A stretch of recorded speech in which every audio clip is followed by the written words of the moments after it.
Assalamualaikum warahmatullahi wabarakatuh. Jamaah Ta'lim Al-Muqarrabin, mari kita lanjutkan pembacaan hadis yang ke-698, Pak. Ya, silahkan. Al-Walid bin Shalih menceritakan kepada kami, ia berkata, Ubaidullah bin Amr menceritakan kepada kami dari Zaid bin Abi Naisah, dari Yunus bin Khabbab, dari Nabi bin Jubair bin Mut'im, dari Ibnu Abbas, Nabi SAW berdoa, Allahumma inni as'aluka al-afwa wal afiyah fid dunya wal akhirah. Allahumma inni as'aluka al-afiyah fi dini wa ahli wastur awrati wa amin rawati wahfazni min baini yadayya wa min khalfi wa ayyamini wa an yasari wa min fawqi wa'udhu bika min an ubtala min tahti. Ya Allah, sesungguhnya aku memohon kepadamu maaf dan keselamatan di dunia dan akhirat. Ya Allah, sesungguhnya aku memohon kepadamu keselamatan dalam agamaku dan keluargaku. Dan tutupilah auratku, amankanlah aku dari ketakutanku, serta jagalah aku dari depanku, dari belakangku, dari kananku, dari kiriku, dan dari atasku. Dan aku berlindung kepadamu terbunuh dari bawahku. Ya, jemaah sekalian, sepintas lalu di catatan kaki itu penulis mengatakan hadis ini dinyatakan dhaif.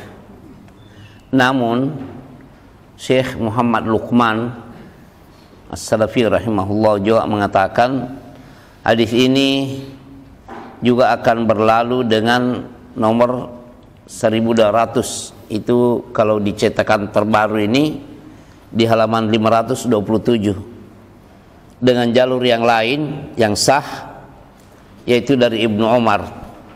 Kalau di sini kan Ibnu Abbas ya, Ibnu Abbas. Kalau yang di halaman 527 itu periwayatnya Ibnu Umar dan dinyatakan sebagai hadis sahih.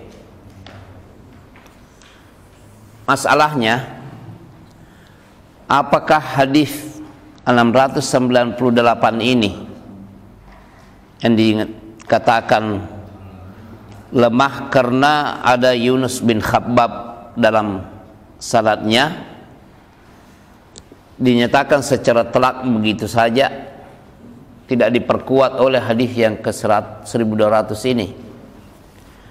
Jawabannya, antum ketahui bahwa sejumlah ulama mengomentari hadis-hadis kitab Al-Adabul Mufrad ini.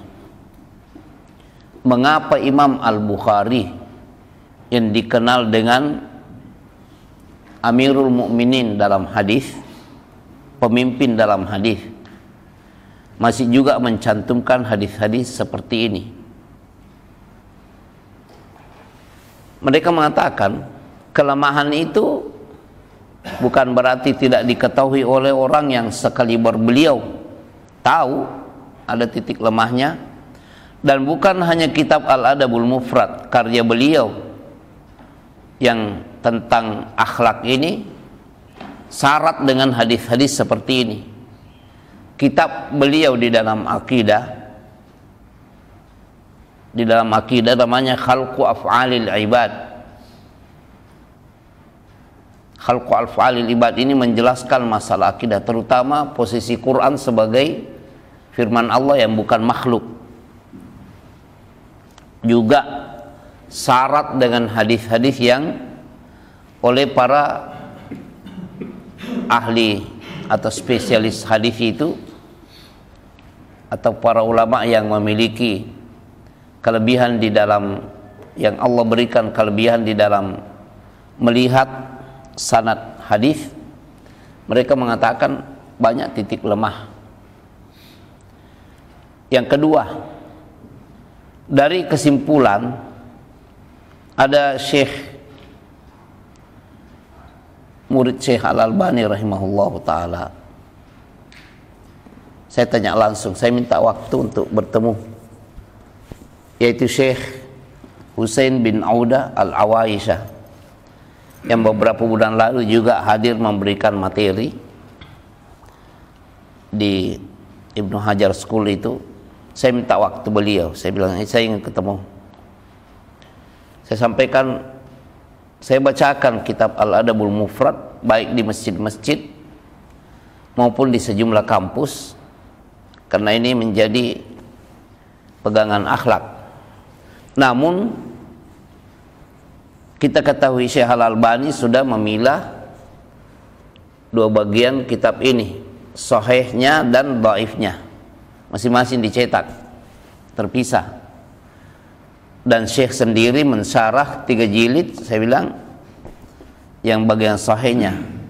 Tetapi kitab Rasyul Barat, asli kitab ini namanya Rasyul Barat ya, Syekh Muhammad Luqman As-Salafi rahimahullah, yang juga murid Syekh Al-Albani, ya, penulis ini juga murid beliau ya, yang sekitar 30 tahun lebih menjadi sekretaris pribadi Syekh bin Baz.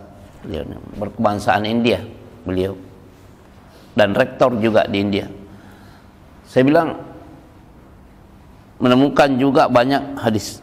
Katanya memang, saya bilang, mengapa Imam Al-Bukhari yang dikenal memiliki kitab Sahih Al-Bukhari itu masih juga mencantumkan hadis-hadis yang dinyatakan lemah seperti ini? Beliau jawab 2 arah. Pertama, kelemahan hadis yang ada pada Al-Adabul Mufrad maupun karya beliau selain itu, seperti Khalqu Af'alil Ibad, begitu juga Al-Qira'atu Khalfal Imam, dan karya beliau yang lainnya, syarat dengan hadis-hadis yang ada titik lemahnya. Tetapi kelemahan itu adalah kelemahan biasa yang tidak mempengaruhi matannya. Contohnya seperti ini. Memang ada titik lemahnya, tapi kan di halaman berikutnya yang nomor 1200 itu, di halaman 527 ada yang memperkuat. Jadi kelemahannya bukan kelemahan yang sampai di titik maudhu atau palsu. Tidak. Kelemahannya kelemahan biasa yang masih bisa diperkuat dengan hadis lain atau dari jalur riwayat lain. Nah, begitu. Yang kedua manfaatnya katanya, memberikan peluang kepada ulama di setiap zaman untuk meriset hadis-hadis tersebut, supaya ada di antara mereka yang akan memunculkan, oh hadis ini ternyata hasan karena didukung oleh riwayat lain. Nanti lihat Syekh Al-Albani rahimahullah di dalam kitab silsilah hadis-hadis sahih itu, banyak hadis yang tadinya, termasuk tahqiq beliau Riyadhus Shalihin, yang tadinya lemah berubah menjadi hasan, bahkan berubah menjadi sahih karena beliau mendapatkan apa? Penguat. Yaitu manfaatnya katanya. Intinya, kelemahan hadis-hadis yang dinyatakan ada titik lemahnya seperti hadis yang 698 ini, itu bukan kelemahan yang sampai pada titik palsu, tidak. Tapi lemahnya hanya karena lemah biasa, karena mungkin karakter periwayatnya seperti Yunus bin Khabbab ini tidak dikuatkan, tapi tetap memiliki pendukung atau penguat lainnya. Coba antum lihat isi yang ada di 698 dengan yang 1200 di halaman di 527 itu juga. Kita baca ya ini. An Ibni Abbasin radhiyallahu anhuma, dari Ibnu Abbas radhiyallahu anhuma, qala, beliau mengatakan, kana nabiyyu sallallahu alaihi wasallam yad'u, adalah Nabi sallallahu alaihi wasallam pernah berdoa, Allahumma inni as'alukal afwa wal afiyata fid dunya wal akhirah. Ya Allah, sesungguhnya, Allahumma ya Allah, ini sesungguhnya aku, as'aluka, aku memohon kepadamu, meminta kepadamu, al-afwa, pengampunan, wal afiyata, kebaikan, kesehatan, fid dunya wal akhirah, dalam kehidupan dunia ini dan di akhirat. Isinya bagus ya, tidak ada yang menyalahi dasar akidah. Allahumma ya Allah, inni as'alukal afiyata fi dini wa ahli. Sesungguhnya aku memohon segala kebaikan di dalam agamaku dan keluargaku. Kebaikan dalam keluarga. Kebaikan dalam keluarga bukan berarti tidak ada kekurangannya ya. Sama kita laki-laki juga. Seideal apa, pasti kita punya kekurangan. Wastur, dan tutupi aurati, auratku. Ya, aurat kita harus ditutup. Wa amin rawati, dan amankan perasaan yang ada di dalam hatiku, perasaan khawatir. Wahfadni, dan jagalah aku min baini yadayya, dari depanku, wa min khalfi, dari belakangku, wa an yamini, dari sebelah kananku, wa an yasari, dan dari sebelah kiriku, wa min fauqi, dari atasku, wa a'udzubika, dan aku memohon perlindungan kepadamu ya Allah, an ugtala, jangan sampai aku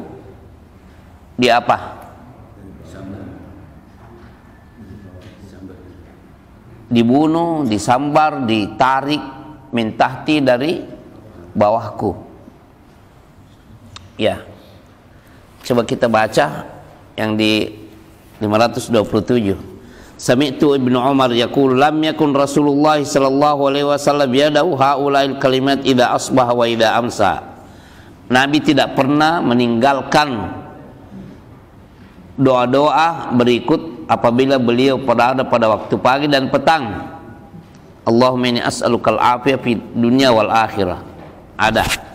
Allahumma inni as'alukal afwa wal afiyah fi dini wa dunyaya wa ahli wa mali. Ada tambahan wa mali ya, dan hartaku. Allahumma astur aurati. Kalau yang tadi aurati ya, di sini aurati. Wa amin roati. Allahumma ihfadni min baini yadayya wa min khalfi wa an yamini wa an shimali. Kalau ya tadi yasari ya, shimali dan yasari sama artinya. Wa min fawqi wa a'udzu bi 'azamatika, ini berlindung dengan keagunganmu. Ini tambahan an-nuqtal min tahti. Sama isinya. Jadi diperkuat. Biasanya pentahqiq lain seperti Syekh Al-Albani itu cenderung mengatakan kalau hadis yang ke-698 ini bahwa hadis ini hasan dengan adanya hadis yang ke-1200. Tapi ini karena jalur lain, mulai dari level sahabat sampai ke Imam Al-Bukhari, banyak periwayat lainnya akhirnya dipisah. Tapi artinya tidak kemana-mana, itu juga. Artinya kalau kita menghafal matan yang ada di 698 ini, tidak apa-apa, tidak meleset dari apa yang sah di nomor 100, 1200. Dan ini sangat penting karena antum melihat, ikhwan, kita hidup di dunia ini, yang pertama ya, al-afwa wal afiyah fid dunya wal akhirah. Kita memerlukan pemaafan dari Allah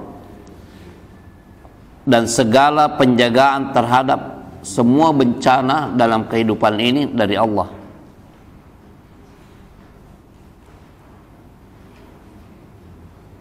Langkah-langkah kita dalam kehidupan sehari-hari kita itu berpeluang untuk melakukan apa yang disebut dengan kekeliruan, baik yang disengaja, lebih-lebih yang tidak disengaja. Kita memerlukan pemaafan dari Allah Subhanahu wa taala. Tapi alhamdulillah kita mengetahui bahwa Allah itu memiliki nama Afuun, sekaligus mengandung arti sifat, yaitu al-afwa. Makanya ketika Aisyah radhiyallahu anha bertanya kepada beliau sallallahu alaihi wasallam tentang bacaan ini ya, apa yang disyariatkan untuk kita baca kalau kita prediksi bahwa malam ini ada ciri-ciri Lailatul Qadar, apa yang dibaca? Allahumma innaka afuwun tuhibbul afwa fa'fu anni. Allahumma ya Allah, innaka afuwun, sesungguhnya engkau maha afu. Afuun itu ya asmaul husna.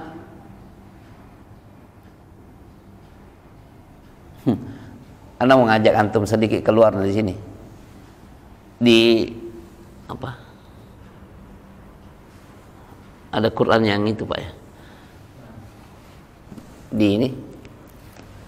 Di ininya Quran terkadang ada tuh yang bundar-bundar 99 ya. Ada nggak afuun di situ? Kita lihat dulu ya.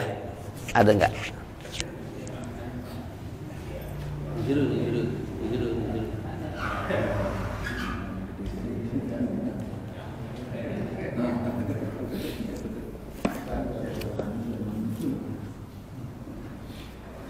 Ar-Rahmanur Rahimul Malikul Qudusus Salamul Mu'minul Muhainul Azizul Jabbarul Mutakabbirul Khaliqul Baril Musawwirul Ghaffarul Qahharul Wahhabur Razzaqul Fattahul Alimul Qabilul Basilul Tuqafidul Rafil Mazil Mudil Al-Hakamul Adlul Latiful Khabirul Hakamul Azimul Ghafurul Syakurul Ilmul Qabil Muqitul Hasibul Hakim Karimul Azim Haqqul Wakilul Qawil Mutinul Waliyul Hamidul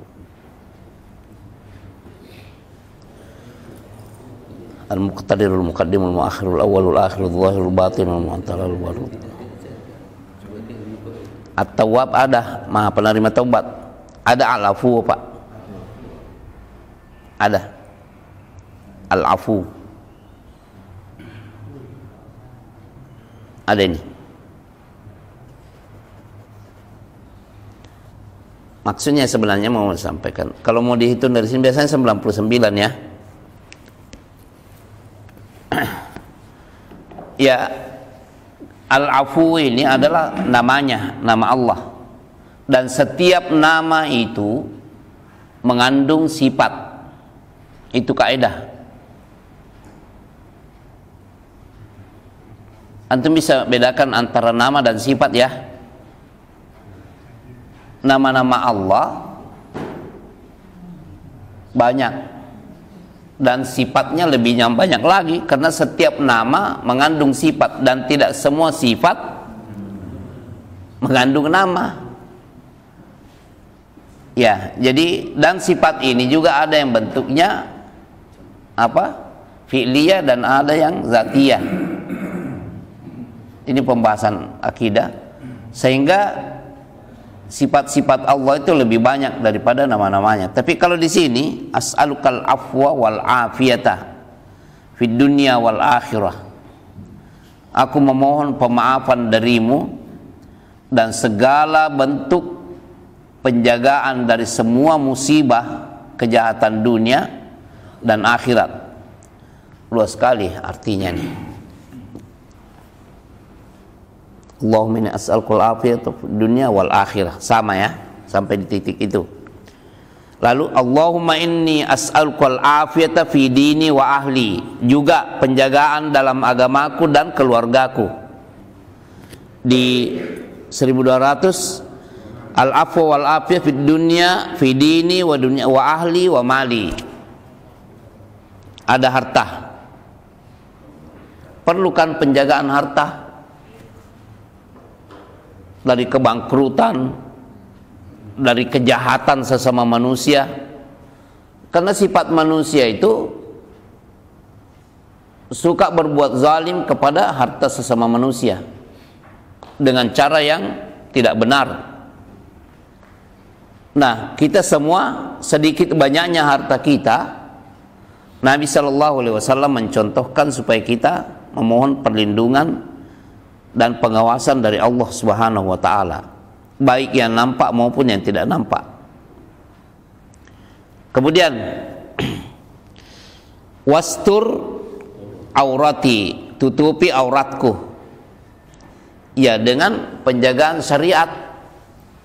Kita mau sholat kan harus menutup aurat dengan pakaian yang terbebas dari najis. Di sini Allahumma astur aurati. Di sini jamak di 1200, kemudian di 698 aurati mufrad dia. Wa amin rawati, amankan perasaan takutku. Ada juga ya. Wa amin rawati jamak kalau di 1200.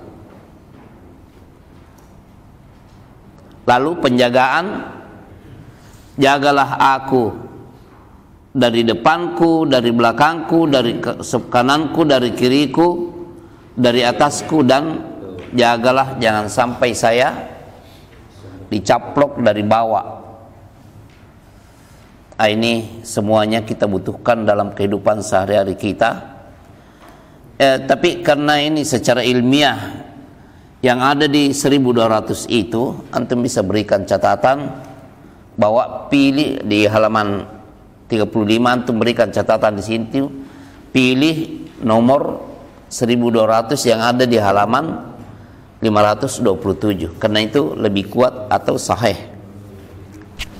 Artinya juga lebih banyak kan, ada penjagaan terhadap agama, dunia, keluarga, juga harta. Antum semua punya harta yang banyak, jadi minta kepada Allah agar dijaga. Baik yang paten antum tempati setiap hari maupun yang menjadi modal di berbagai tempat, minta kepada Allah agar dijaga. Tidak ada yang berbuat semau-maunya atau mengkhianati antum dalam penjagaan dan pemakaiannya. Dan sekaligus menjadi pegangan bagi kita, jangan menyalahgunakan harta orang, karena itu terjaga di sisi Allah Subhanahu wa ta'ala. Inna dima'akum wa amwalakum wa a'radakum haramun alaikum. Sesungguhnya jiwa kalian, harta kalian dan harga kalian itu haram bagi kalian untuk kalian langgar di antara kalian. Jadi jiwa, harta dan harga diri tidak boleh dilanggar. Sebagaimana kita meminta pertolongan kepada Allah agar harta yang dimiliki itu dijaga, juga kita menjaga diri jangan sampai salah di dalam menyikapi harta orang, karena itu terjaga di sisi Allah Subhanahu wa ta'ala. Jangan memperbanyak urusan di akhirat, karena ini nanti di akhirat ini orang-orang yang banyak mengkhianati harta orang itu yang banyak berurusan, karena semua terekam dan tercatat oleh para malaikat. Jangan membuat ulah di dunia sehingga menyulitkan diri anda di akhirat. Sikapi harta orang dengan cara yang baik, lebih-lebih harga diri mereka, karena itu yang nampak harta. Tapi kalau harga diri orang, menggibah atau menggunjing orang lain, itu besar urusannya. Apalagi lah yang digibah orang yang sudah meninggal dunia. Ya, ini ya contoh dari Nabi SAW bahwa kita ini membutuhkan Allah ya. Lihat, membutuhkan Allah dari segala segi. Diri kita sendiri membutuhkan pemaafan, membutuhkan penjagaan di dunia dan di akhirat. Harta dan keluarga kita begitu juga membutuhkan pengamanan. Kita ini selalu kemana-mana ya, selalu kemana, siang malam kita selalu kemana-mana, membutuhkan doa. Kalau antum belum hafal lafaz-lafaz ini, ya tidak apa-apa antum bawa berkendaraan mobil, bawa ini atau fotokopi satu lembar ini yang 120, kantongnya atau simpan di depan ini, antum selalu baca Allahumma inni as'alukal afiyah fid dunya wal akhirah sampai akhir. Membutuhkan pengamanan. Di rumah juga kita membutuhkan kan, karena penjahat itu bisa datang ke rumah kan, atau dalam bentuk yang kita tidak duga. Penjagaan dari kemungkinan ledakan, kemungkinan kebakaran, begitu juga racun makanan yang mungkin datang dari arah yang kita tidak ketahui. Semuanya ini kita selalu setiap detik dalam kehidupan kita ini membutuhkan Allah. Jangan pernah, bagusnya doa begitu. Kita selalu merasa diri, memunculkan perasaan butuh kita kepada Allah yang Maha Kuasa, sehingga setan tidak punya kekuatan untuk menyesatkan. Karena begini, Ibnu Qayyim bilang begini. Ana lihat juga Syekh Abdul Razak Al-Badr itu selalu menukil kata-kata ini dari Ibnu Qayyim di banyak durus atau muhadarah beliau. Selalu begini, Ibnu Qayyim itu memberikan perumpamaan